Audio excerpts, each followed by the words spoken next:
आप बोले 77 साल बाद भी हम यही बात कर रहे हैं, अब तो उनकी जिम्मेदारी नहीं रहेगी ना, जरा एफबीआर कुछ तो डिलीवर किया। टैक्स अफसर साहब आप बताइए, सारा इल्जाम आप पर है। $8 अरब।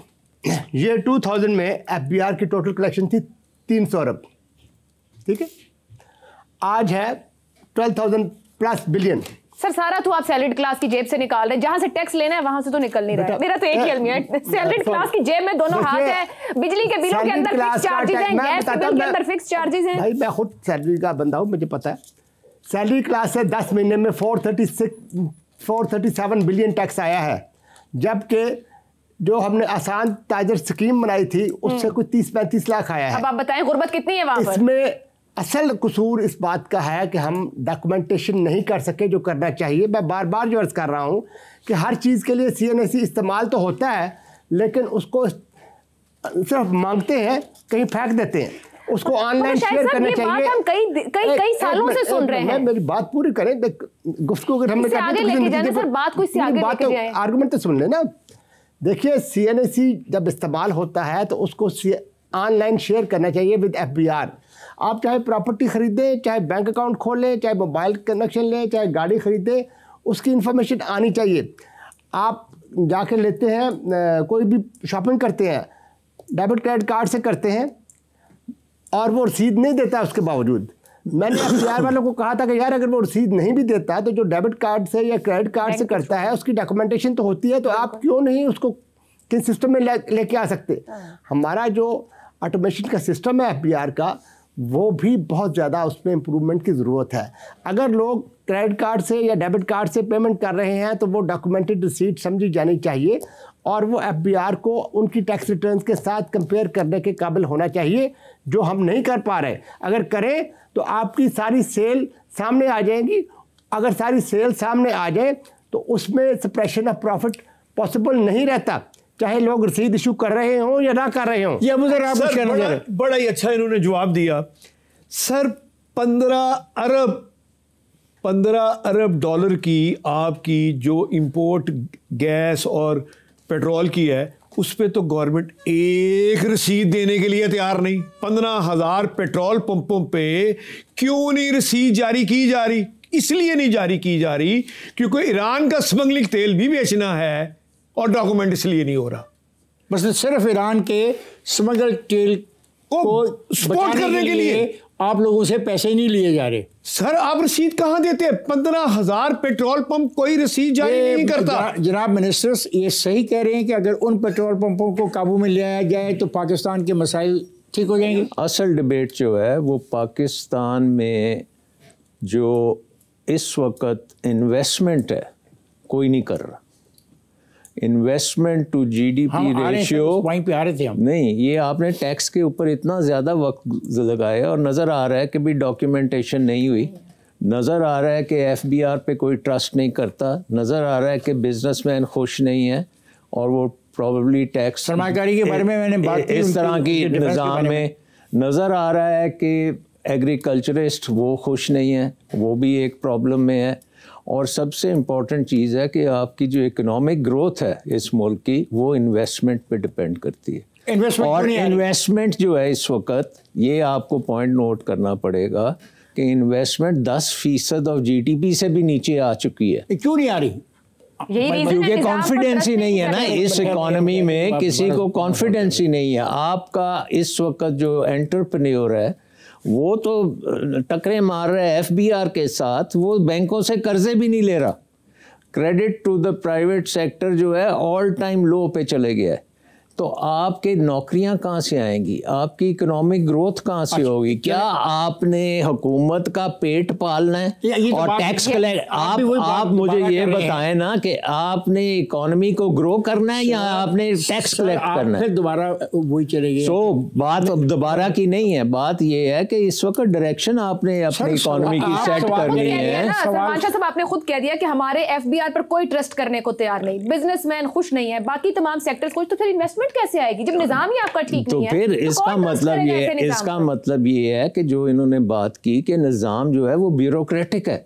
हर डिसीजन जो है वो ब्यूरोक्रेसी पे है। टू रिप्लेस इट सर, उसको आप मार्केट इकोनॉमी बनाएं, डीरेगुलेट करें, निकालें हुकूमत को बाहर बिजनेस से, प्राइवेटाइज करें, सारी चीजों को आप एक मार्केट के मुताबिक चलने दें। सलमान शाह साहब, आप तो सपोर्ट करते हैं ब्यूरोक्रेसी को। सलमान शाह साहब, आप डीरेगुलेशन की बात कर रहे हैं, टोटल डीरेगुलेशन चाहिए। की सरपरस्ती में चलने वाले तमाम निजाम को कर देना चाहिए क्या? ऑब्वियसली आप देख लें क्या हाल किया आपने, स्टील मिल का क्या हाल किया आपने, रेलवे का क्या हाल किया, यूटिलिटी स्टोर का क्या हाल किया। आप कोई प्रोजेक्ट ब्यूरोक्रेसी कामयाब कर सके, एफबीआर को भी डीरेगुलेट कर दिया जाए। बिल्कुल करना चाहिए।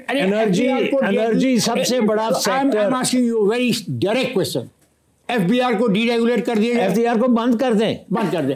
जी सर, क्योंकि एक बात मैं बता दूं, क्योंकि कलेक्शन जो हो रही है वो तकरीबन 75% ऑटोमेटिकली हो रही है, एट सोर्स हो रही है। बात खत्म होगी ना कि एट सोर्स हो रही है, एफबीआर की कोई जरूरत नहीं है, ये बात तय होगी। और आपने कहा आप आसानी से ऑटोमेटिक डिजिटाइज करें सारा काम, आप बैंक से सोर्स ले लें, आप सेल्फ असेसमेंट करें। इससे निकले ना, फिर आगे जाने दो ना हमें।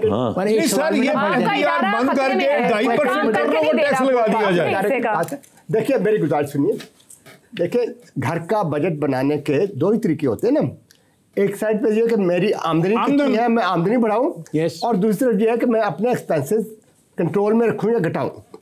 मैंने अर्ज किया कि 2000 में एफबीआर टोटल 300 बिलियन इकट्ठा करता था, और आप कह चुके हैं ना। सलमान शाह साहब कुछ और कह रहे हैं। सलमान शाह साहब आप कह रहे हैं जब सरमायाकारी नहीं होगी तो आपको कहां से पैसा मिलेगा, आमदन कैसे होगी। इस सवाल का जवाब क्या है? पहले मुझे एक बात कर लेने दीजिए। देखिए खर्चा घर का जो चलता है वो दो तरीके से चलता है। एक तरफ मेरी आमदनी ठीक होनी चाहिए, दूसरी तरफ मेरे एक्सपेंसेस मेरी आमदनी के अंदर रहने चाहिए। आपका क्या मसला है कि आप जितनी मर्जी आमदनी बढ़ाते जाएं, आप अपने कर्जे बढ़ाते जा रहे हैं, क्या मुल्क में कोई बेहतरी हो रही है? सर इन्होंने कहा कि हमारे पास आमदन के ज़राए नहीं है। एक बहुत बड़ा आमदन का ज़रिया आप आइडेंटिफाई कर रहे हैं।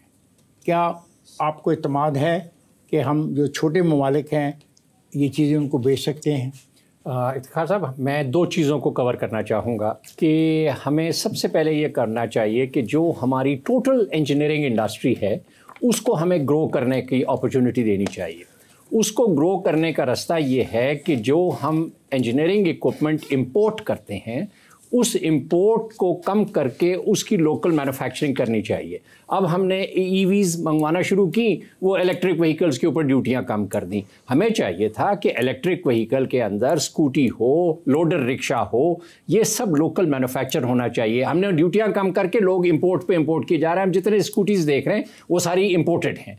लोकल मैन्युफैक्चरिंग को बढ़ाएं, चाहे स्कूटी हो, चाहे लोडर हो, बस हो, ऑरेंज ट्रेन हो, हमें सब चीज़ें लोकल मैन्युफैक्चर करनी चाहिए। रेलवे का इंजन है, हमें लोकल बनाना चाहिए। हमारे पास इस्लामाबाद में बोगी मैन्युफैक्चरिंग है, रिसालपुर के अंदर इंजन मैन्युफैक्चरिंग की जगह मौजूद है। हम चीज़ें इंपोर्ट करते हैं और सरकार इंपोर्ट करती है। जंगला एक्सप्रेस में जो गाड़ियाँ चल रही हैं टर्की से इंपोर्ट हुई हैं। ये गाड़ियाँ हमारी लोकल बस मैन्युफैक्चरिंग में बननी चाहिए थी। आप ये क्यों कह रहे हैं कि हमें करनी चाहिए? अगर हम ये कर सकते हैं तो हम कर क्यों नहीं रहे? हुकूमत कर रही है ना, हुकूमत गलत कर रही है। जिसने जंगला एक्सप्रेस बनाई उसने लाल गाड़ियाँ इंपोर्ट की। उनको चाहिए था कि हमारी जो डाइवू बन रही है, हमारी जो हीनो बन रही है, हमारी जो निसान लोकल बन रही है, लोकल बसें चलाएं वहाँ पे। तो गवर्नमेंट बस ही कल चाहिए, और कल चाहने के अंदर क्योंकि जाहिर सी बात है अगर आप उनको 1000 गाड़ी का ऑर्डर एक रात को देंगे तो वो अगले दिन तो नहीं दे सकते। मोटिवेटेड डिसीजंस है हमारे। जी हाँ, ये डिस्टॉर्टेड डिसीजन है क्योंकि किसी पार्टी को फायदा देना होता है। एक पूरा स्ट्रक्चर होना चाहिए कि जनाब ये हमारा टेक्नोलॉजी डेवलपमेंट टाइमलाइन है और हमने उन चीज़ों पर ड्यूटियां बढ़ाते जाए। सोलर पैनल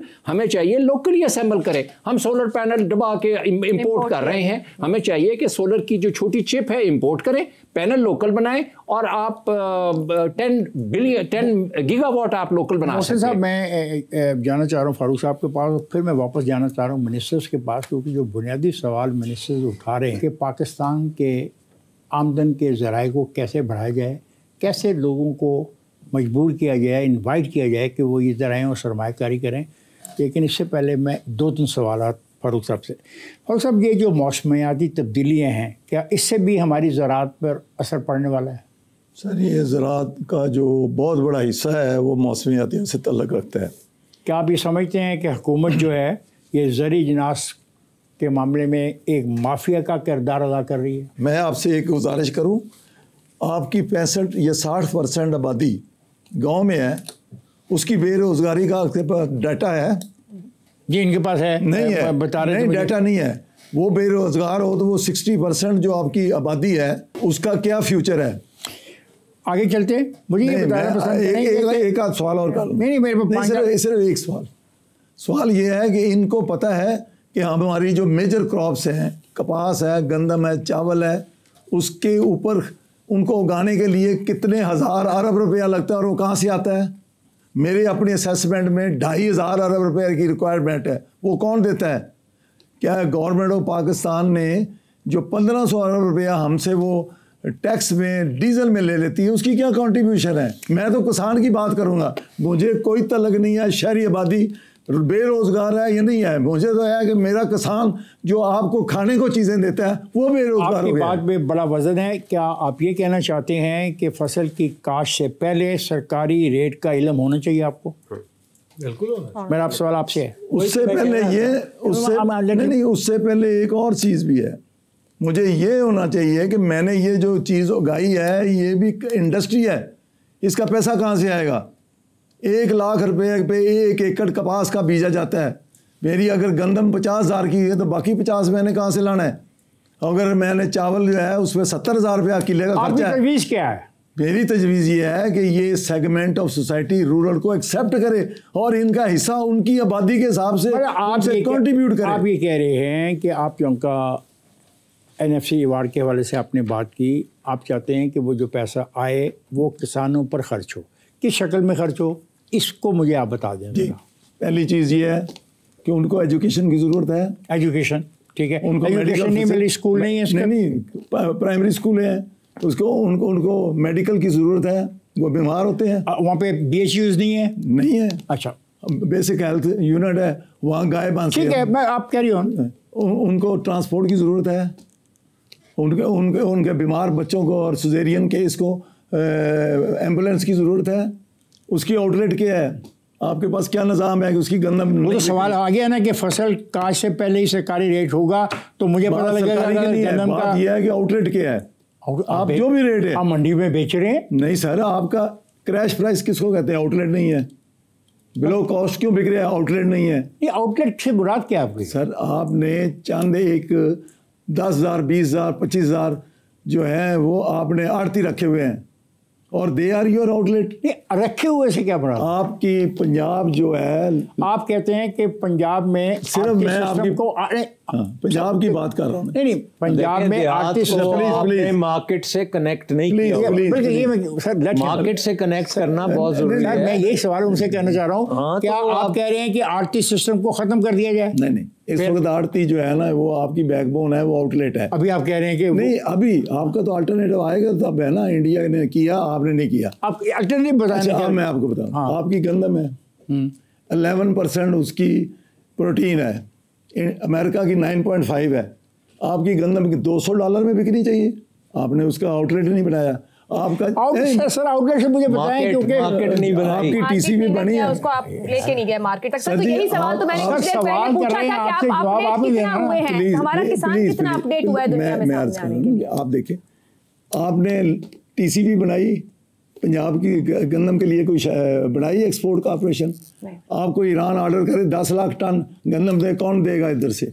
आपको चावल का है, कौन देगा इधर से? आप लोगों को सब इंडिविजुअल एफर्ट है, सब इंडिविजुअल एफर्ट है। गवर्नमेंट का क्या रोल है? कोई रोल नहीं, आप ये कह रहे हैं नो रोल। गवर्नमेंट का जो रोल है वो आपको पानी देना था। आपके पंजाब इरिगेशन डिपार्टमेंट में 60 अरब रुपए की रिश्वत इकट्ठी होती है और किसान को। ये तो हर जगह सर ये बीमारियों की बात कर रहे हैं फारूक साहब। प्रॉब्लम ये है कि जब आपने किसान को निगलेक्ट किया है और वो 60% है सर, और गुर्बत बढ़ेगी सर मेरी तो भी पाकिस्तान में ये तो जज्बा